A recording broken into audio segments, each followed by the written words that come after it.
The prophet and the messenger is someone who is given a book of some sort, a law. Hence, the messenger is greater than the prophet, but the prophet is not greater than the messenger. Is that clear? While every messenger is a prophet, every prophet is not a messenger. Is that clear? If it's not, I can repeat it. Every messenger is a prophet, because you have to be a prophet in order to be a messenger. Huh? But every prophet is not a messenger. You could be a prophet and not be a messenger. Do you get it? Noah alayhi salatu wasalam was the first prophet and messenger to mankind. Or Noah. He called the people as we know it for how long? Who knows? Quickly. How long did Noah give da'wah to the people? How long did he call the people to Allah? Huh? Nah. The Prophet says, or Allah he says 1,000 years less 50. You're a university kid, so you know about it. It's what? 950. Right? 950 years. Ooh, that's a long time. We learned a quick lesson here that the job or the role of a da'i is someone, he's a caller to Islam. He's someone who invites the people to worship Allah. He's following the footstep of who? The Anbiyas, the prophets and the messengers. Right? And it is the most honorable of jobs. Who's studying to be a da'i here?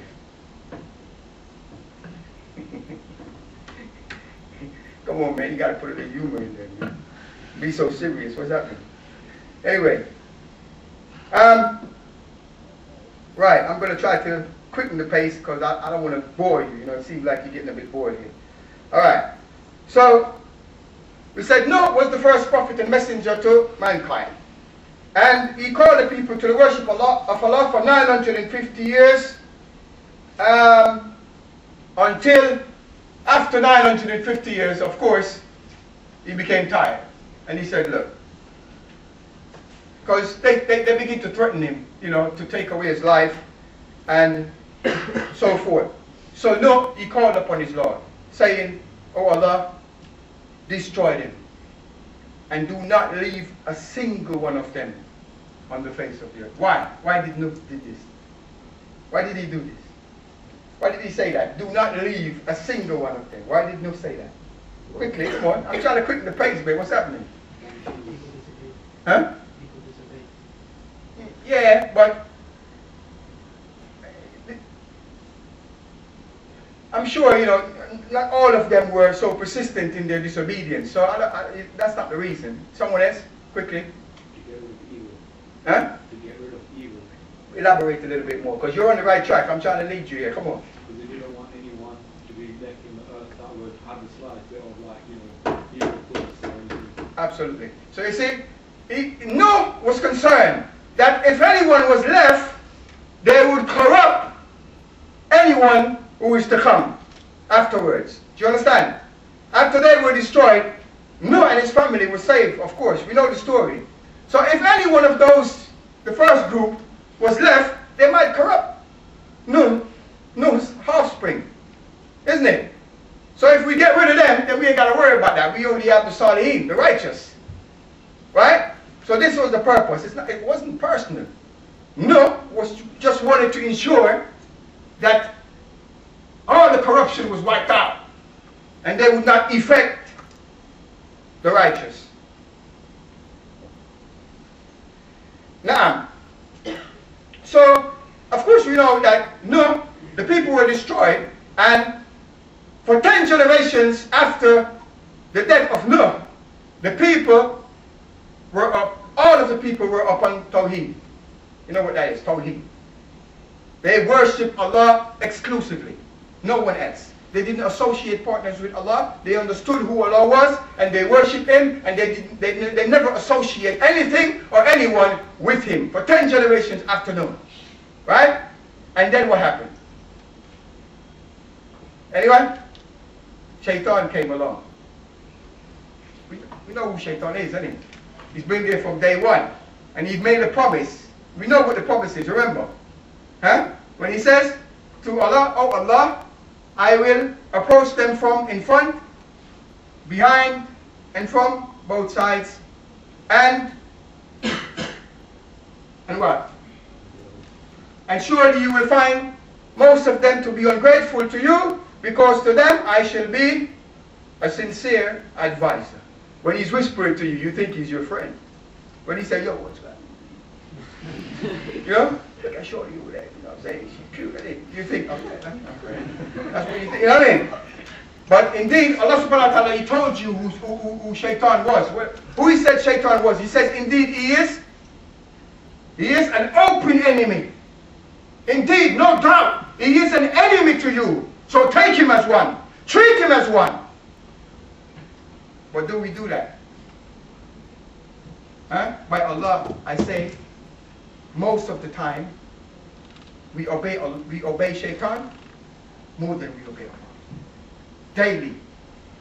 Daily, we're kicking it with Shaitan like he's, you know, my boy. Every day.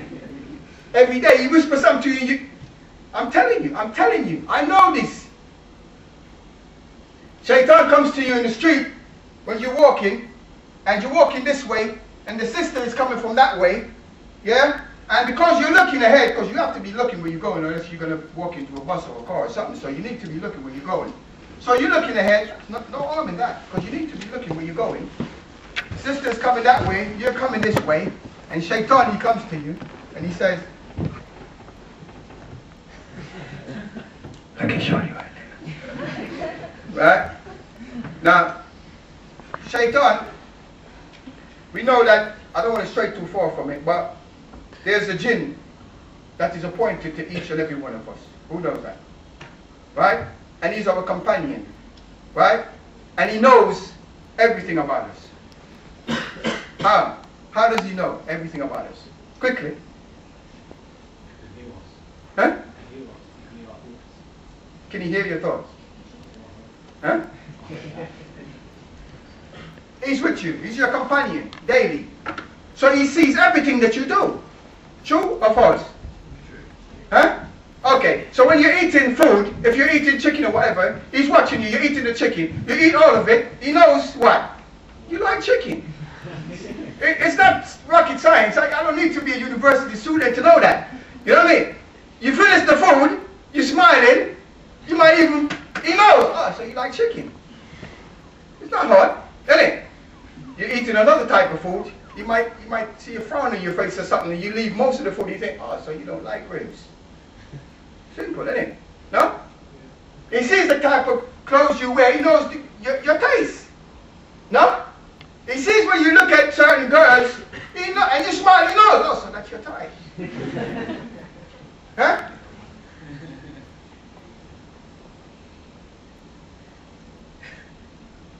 The cars. He sees you look at certain cars, or the type of cars you drive. He knows, what kind of cars you like.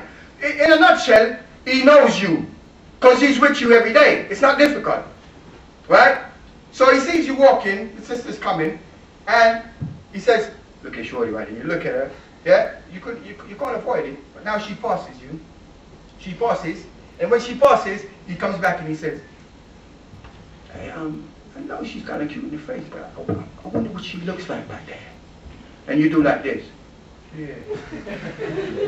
Now, that one, the Prophet ﷺ, he says, this is the one that is not allowed. The first look is allowed. You can't avoid it. The second look, this is from Shaitan. Indeed, you have committed a sin. Right? So, many times, I ain't no saint. I'm no angel. It happens to me. I'm a human being, just like you are. You see? What differentiates the Muslim from the non-Muslim? One of the things that differentiates us is that when Shaitan comes to you, when your desire, when your hour whispers to you, when your nafs says to you, do something, you do what? The Muslim, he rebels. He doesn't submit to everything his nafs, his desire whispers to him. He doesn't submit. He fights against it.